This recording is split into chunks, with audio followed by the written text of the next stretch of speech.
Katie. We have The Clue in the Diary. We are on Chapter 17, An Important Clue.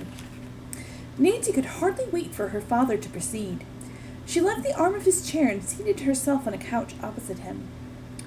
As you recall, the lawyer began, I mentioned that Felix Raybould practically had stolen my client's invention, an improvement for an automatic elevator. Nancy leaned forward, listening intently as her father continued. Mr. Simpson also feels that Raybould may have decided matters were getting too hot for him and he'd better disappear. The other day, Mr. Simpson's wife happened to stop at a country store and gas station a few miles outside of Mapleton. A run-down old car with a shabby-looking driver was just pulling away. Mrs. Simpson had only a fleeting glance of the man, but she thinks he may have been Mr. Raybould. How exciting! Nancy exclaimed. Did she follow him? No, but she asked the attendant about him. The man bought a large quantity of canned goods, including bread in tins.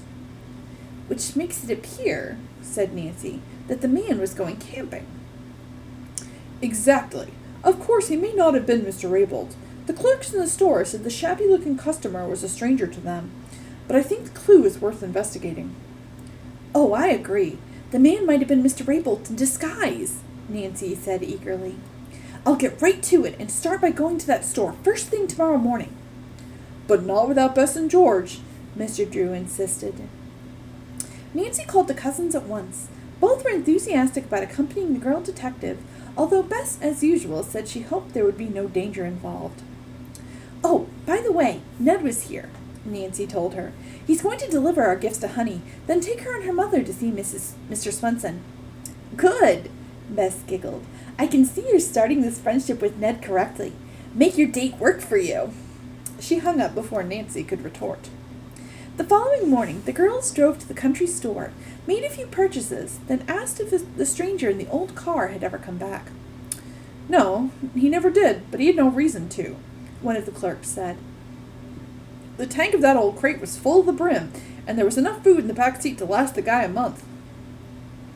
Which way did he go? Nancy asked. The man pointed in a direction opposite to the one where the burned Raybould home was located. After Nancy had received a full description of the old car, she followed the road it had taken. Presently, she said, Girls, if you were coming along here and planning to hide, where would you go? If I knew about that cobwebby cabin we saw, I'd go there, George replied. But we were in it after Mr. Raybould's disappearance, Nancy spoke up. Nobody has been in it for a long time. Bess, what's your guess? Another cabin, one that's closer. Maybe Mr. Raybould has a small hunting lodge somewhere. Nancy was driving very slowly now. Finally, she said she was looking for a little used side road. If there were tire tracks on it, she would see where they led. Suddenly, Nancy stopped. On her left was a narrow, grassy lane almost obscured by overhanging trees. There were two distinct tire tracks. You're not going to drive in there, Bess cried. Nancy, you'd ruin your car.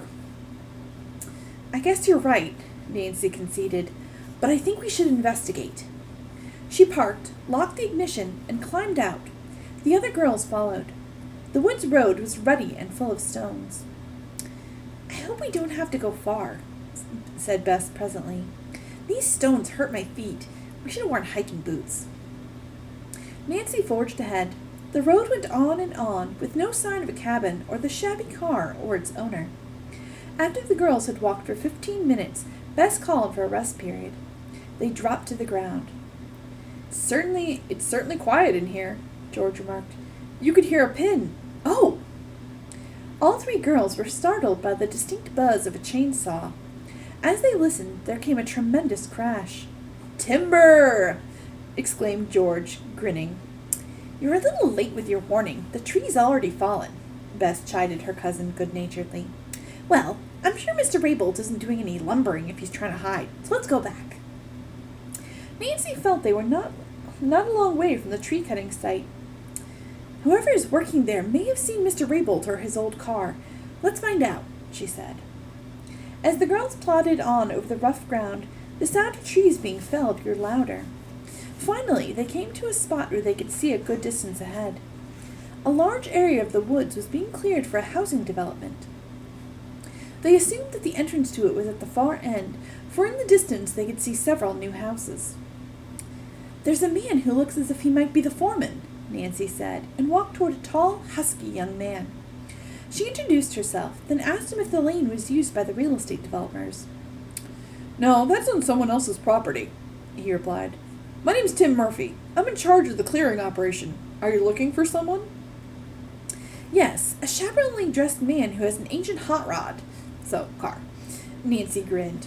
"We thought he might be staying in a shack in these woods." Tim Murphy's reply startled the girls. "I think your friend was here, but left mysteriously. This development has been held up, and we just resumed work a couple days ago. There's a little shack not far from here. It was empty, so whenever we had a downpour, the men and I used it for shelter. 2 days ago, we went there. What a surprise we got! A man came out with a shotgun and ordered us away. He was tall and thin, and his clothes were very shabby." "Was there a car around?" George asked. "Yes, a black crate that was sure beat up. Think this is the man you're looking for?" "Yes," said Bess, "but if he has a shotgun, we're not going to go near him." Tim Murphy laughed. "You needn't worry. He's gone." This revelation shattered Nancy's hope that her quest was nearing an end. "When did he leave?" "During the night, and he hasn't come back. I have an idea he won't either. I got the impression he wanted to be alone, and an expanding housing development is no place for a recluse. Say, do you mind telling me why you girls are interested in such a peculiar guy?" They were spared the necessity of answering Murphy when a worker called him away. He went off hurriedly, and the girls started back to the lane. They were silent until they came to the spot where they had rested before. "Do you think the man with the shotgun really was Mr. Raybould?" George asked Nancy. The young sleuth shrugged. "Your guess is as good as mine. One thing is sure, whoever he was, the man acted as if he were guilty of something and didn't want strangers around." "Which makes me think," said Bess, "that he is Raybould. Nancy, we must give up trying to find him before he uses that shotgun.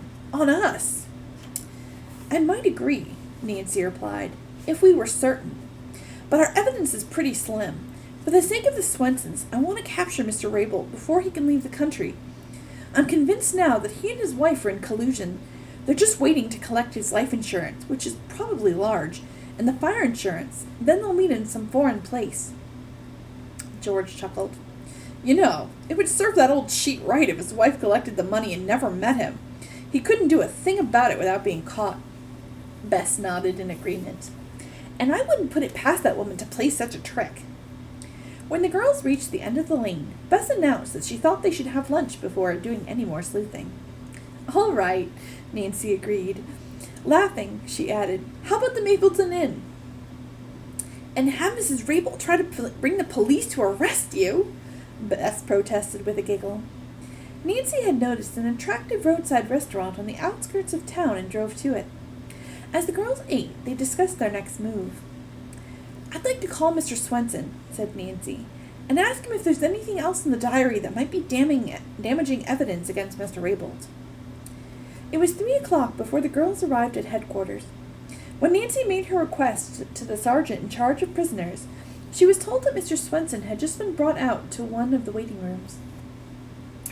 "His kid came to see him," the officer explained, "and we didn't want her to see him behind bars. We told Honey that her dad had to stay with us a while. His wife's there, too. Are you special friends of theirs?" "Yes." "Okay, then." The sergeant called another officer, who took the girls into the waiting room. A policeman stood watching. At once, Honey bounded into Nancy's arms. "See, I have on all my new clothes," she said proudly. Mr. and Mrs. Swenson seemed very glad to see the visitors. The couple smiled pathetically, and it was evident that Mrs. Swenson had spent a good deal of time crying. Her eyes were swollen and red. She looked pale and weary, as though she had slept little. "Your kind friend, Ned Nickerson, brought Honey and me here. He'll be back for us in an hour." Joe Swenson looked haggard and worried. He brightened somewhat when Nancy told him that Baylor Weston was not only keeping his position at the factory for him, but that a promotion awaited the inventor. "You're the only one who can help us," Mrs. Swenson said tearfully to Nancy. We haven't enough money to engage a lawyer, and we have no well-to-do friends. If the case actually comes to trial, I know my father will defend Mr. Swenson without a fee, Nancy assured her. However, I'm hopeful that we'll prove your husband's innocence before that time. The book you have may help, Mr. Swenson said guardedly. Nancy nodded. She knew he meant the diary. It was still in her purse. She told herself, I'll have the rest of it translated at once. The girls remained a few minutes longer, then departed, realizing that the little family wished to be alone.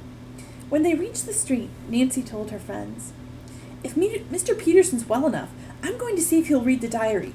Let's go to a phone and find out. Oh, Mr. Peterson's the one who speaks Swedish, the baker, so we'll have to see what he says.